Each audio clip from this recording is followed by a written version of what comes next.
Section 702 is indispensable in keeping Americans safe from a whole barrage of fast-moving foreign threats. It is crucial to identifying terrorists in the homeland, working with or inspired by a rogues gallery of foreign terrorist organizations who have publicly called for attacks against our country.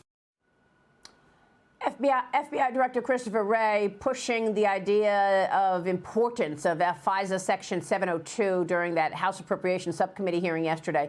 Multiple lawmakers telling Fox that there is a new plan now to pass the FISA reauthorization bill. House Judiciary Committee Chairman Jim Jordan told me yesterday he wants a warrant requirement for the 702 program. Watch. Putting more regulations on the FBI on how they search the 702 database is not enough. You have to go to a separate and equal branch of government. You have to go to the judicial branch and get the warrant to do so. And we even provide exceptions. We say if it's an emergency situation, imminent threat to the safety of the country, you can do the search. But short of that, go get a warrant. That's how our Constitution works. Joining me now with more on all of this is Georgia Congressman Andrew Clyde. He's a member of the House Appropriations Committee. And Congressman, thank you for being here this morning. You were in that meeting yesterday, the hearing, questioning Wray about FISA. What did you learn, and what can you tell us about where we stand on this now? Well, good morning, Maria. Yes, I was in that hearing yesterday, and I was very disappointed in Director Wray's testimony. As Mike Garcia said, we simply don't trust him. We don't trust the FBI. I mean, they want to eliminate through fear, and he was pretty much feeding that line. Through fear, they want to eliminate our freedoms. And as Jim Jordan said, the Fourth Amendment is there for a purpose. It's there to protect us from a government. You know, the law enforcement has to get a warrant when they search your property, so the intelligence community must do exactly the same thing. They must get a warrant. We're going to be voting on it this morning, and I believe I'm hoping the warrant requirement will pass. So what are they doing? Using FISA to surveil people and just abusing this at the FBI? The FBI has abused this authority in 2021 alone 278,000 times on record as abusing the FISA authority to illegally and unconstitutionally search people's electronic records. Wow. Yeah, and it feels like they're doing so on all Trump associates and anybody they just don't like, political enemies.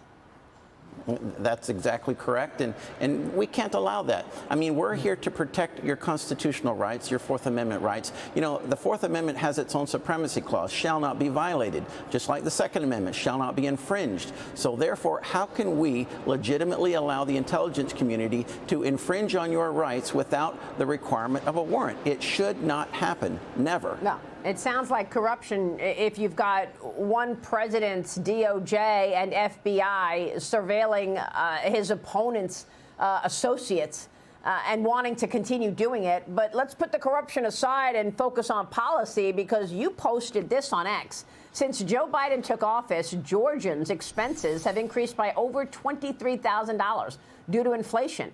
Now, the president is trying to skirt responsibility for where he took us regarding inflation. And Fox Business's White House correspondent Edward Lawrence had the facts. He pressed White House Press Secretary Karine Jean-Pierre on the president now claiming that inflation was skyrocketing when he took office instead of his policies causing it. Watch this. The president said that when he came into office, inflation was skyrocketing, but it was 1.4% in January of 2021, and that was the 11th consecutive month at that time under 2%. So was the president misleading Americans? When the president took office, and you know this, there was a pandemic. It was closing down businesses, closing down schools, and so it was drastically disrupting the supply chain. The president didn't say the supply chain was being disrupted. He said inflation was skyrocketing. We had a supply chain that was disrupted. And so that's what the president was speaking to and laying out. Is the president being honest about inflation? The president had to take historic action, take aggressive action in dealing with our disruption in the supply chain. Congressman, your thoughts? Well, I would say that since the president has taken office, President Biden, inflation has gone up over 19%. When President Trump when he left office, it was 1.4%. No, Bidenomics is not working for the American people, and they know it. And You know, this election is going to be about the economy, and it's going to be about border security. And Americans see that Joe Biden is not leading, is failing on both issues. So what do you think happened with inflation? Is it all the spending? Oh, absolutely. Government spending, increased government spending increases inflation. That's what injects money into the market. It makes things more expensive, makes money more free. So therefore, you have higher inflation. And Joe Biden has been pumping billions upon billions and actually trillions of dollars into the market. And that's the cause of inflation. Yeah, I mean, $7 trillion in spending, and we mentioned a few of them earlier, but, you know, the CHIPS Act is something that was pretty bipartisan, but it was more spending. The green energy tax credits, the Fiscal Responsibility Act, which was not responsible. We're talking about a $36 trillion debt, okay? Inflation Reduction Act did not reduce inflation. Which one of these did you vote for? None of them, Maria. No, they're all inflation drivers, and President Biden is absolutely responsible for the massive inflation that we're seeing. I mean, just in Georgia alone, it's costing our citizens now over $1,000 extra per month, over $23,000 since Joe Biden has been in office, just to buy the exact same thing. No, yeah. Bidenomics does not work. Good job on not voting for those things. Joe Borelli, jump in here.